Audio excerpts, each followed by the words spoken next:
that you may have depression and you're not sure how to tell your parents about it, this video is created just for you.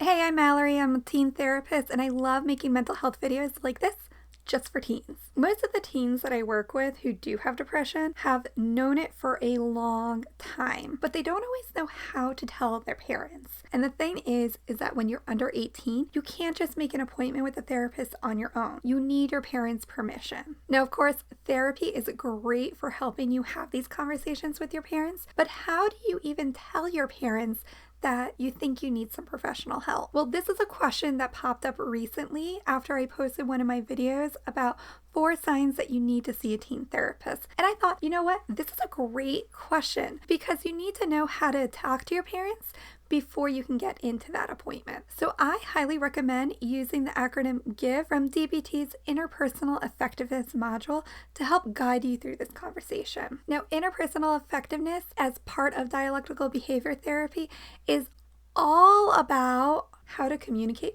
better. And the acronym GIVE reminds us of the 4 skills that we want to use when we're looking to keep and maintain our relationships, which is especially helpful when you're a teenager talking to your parents. So let's jump into it. The first skill is to be gentle. So this is not the time to get aggravated and start blaming and yelling at your parents. While you may have known and recognized this feeling a long time ago, this may be totally new information to your parents.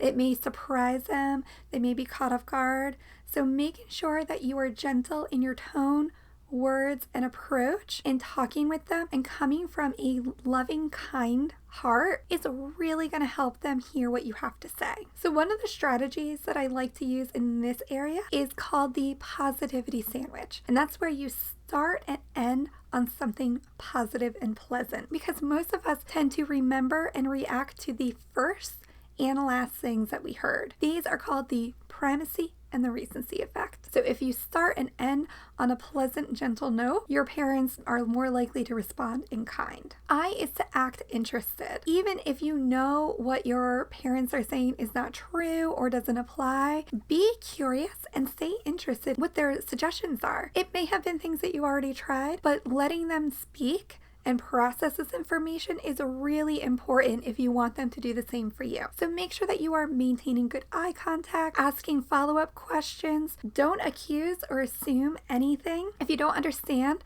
what they're saying or you're having an angry reaction, ask them about it. Just like you, your parents want to be heard and understood. V is for validating. We all just want to know that we're not crazy, that what we see, feel, and experience makes sense. And this is where validation comes in. Letting the other person know their experience is true and real, even if you disagree with it, is really important. Again, this may be new, surprising information to your parents. And as parents, they obviously just want the best for you. They really want you to feel well and do well. They may not understand how therapy can help with that. Letting them know, like, hey, I totally get that this may seem confusing because sometimes I laugh with my friends, but this is how I'm feeling on the inside. Hugely, hugely important.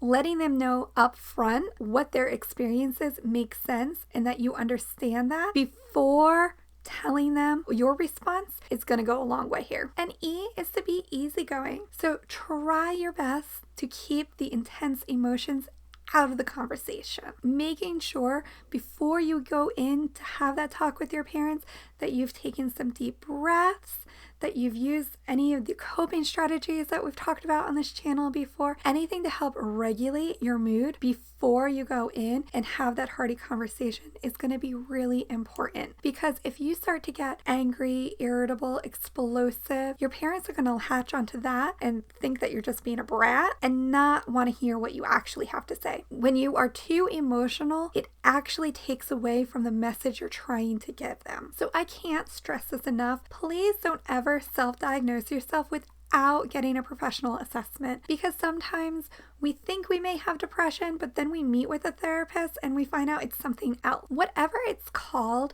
you just want to make sure that you're getting the right care and support that you need. For example, anxiety and depression can go hand in hand in flip-flop times. Group counseling can help with both. If you're interested in learning how, watch the video on your screen right now. And please, please, please, please, please share this video, because you never know who it could help. Thanks for watching.